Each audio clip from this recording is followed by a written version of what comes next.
Does Labour need to have a line on this, a kind of set position that everyone inside the party kind of agrees with, or should it just be left up to individual MPs to decide what they think is best?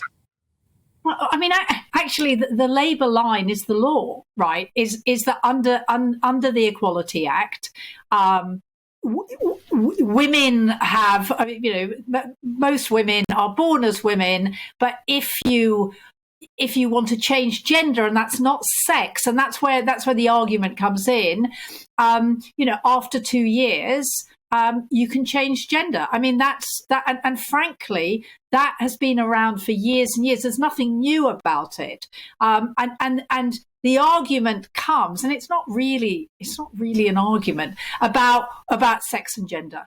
And I think the difference between Stella Creasy and Annalisa Dodds is about zero. Is what's really important is that both of them have incredible respect for people who are unhappy with their gender and want to change. And that's what I find very difficult about this debate, is that during this, what we forget are the people at the centre of it, and those are people, you know, who find themselves born or assigned the wrong gender or whatever, and they're not happy. I mean, you know, these are people who can commit suicide, who are deeply unhappy. And actually, instead of turning it into culture wars, what we should be doing is saying, you know, yes, of course, we will help and respect you.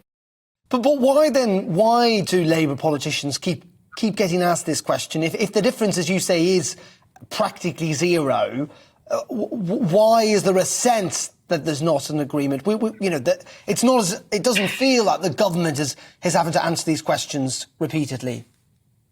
No, because the government, having actually said that they'll change the gender reassignment, which both Conservative and Labour, I mean, and Lib Devs, everybody agreed that gender reassignment was incredibly difficult. It was a very arduous and frankly humiliating process. This is the government of, you know, the Conservative government said that they would change it and decided not to, and instead had, you know, decided to put it on the agenda for culture wars. I mean, actually, there isn't an enormous amount of debate in the Labour Party about trans. As you can imagine, it is something that affects very, very few people, but it gets, I mean, your people say that Partygate is about the media. Honestly, the trans rights debate is all about the media asking the question and the media being desperate to get Labour people to disagree. And it is about the difference between sex and gender.